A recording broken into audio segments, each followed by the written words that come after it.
આજે છે તારીખ 25/10/2025 શનિવાર. સવારમાં 4:45 તૈયાર થઈને આપણે નીકળી ગયા ફરવા. અને મિત્રો 7:15ની આજુબાજુ આપણે રોકાયા વટામણ ચોકડીએ નાસ્તો કરવા માટે. અને આપણી ગાડી પણ થોડી ઠંડી થઈ જાય એટલા માટે રોકાયા ત્યાં. પછી ત્યાંથી નીકળી ગયા ફરીથી ભાવનગર બાજુ. અને મિત્રો અહીંયા ભાવનગરમાં અમે સીએનજી પુરાવ્યો, કારણ કે અહીંયા સીએનજીની બહુ મગજમારી હોય છે, સીએનજી સ્ટેશન એટલા હોતા નથી.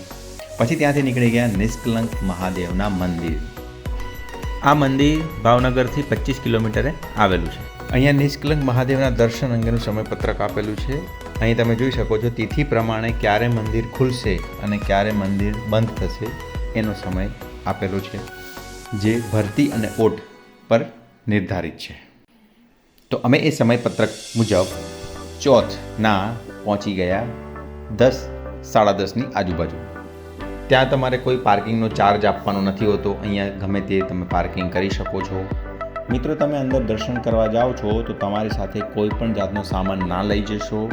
ત્યાં અંદર તમારે ચાલવાનું હોય છે, પાણી પણ હોય છે. અમુક સમયે ઘૂંટણ જેટલું પણ પાણી હોઈ શકે છે. તો તમારી જોડે કોઈ પણ જાતનો સામાન ના લઈ જશો. એમને ચાલીને અંદર જાઓ અને ચાલીને પાછા આવો.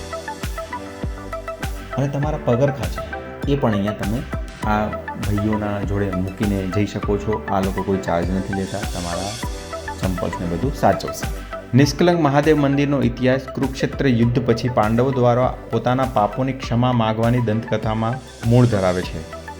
વાર્તા અનુસાર ભગવાન કૃષ્ણે તેમને ભગવાન શિવ પાસેથી મુક્તિ મેળવવાની સલાહ આપી હતી.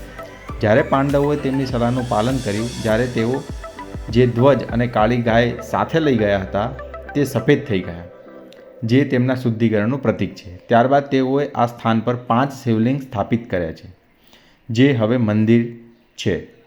તેનું નામ નિષ્કલંક છે, જેનો અર્થ નિષ્કલંક અથવા નિર્દોષ થાય છે.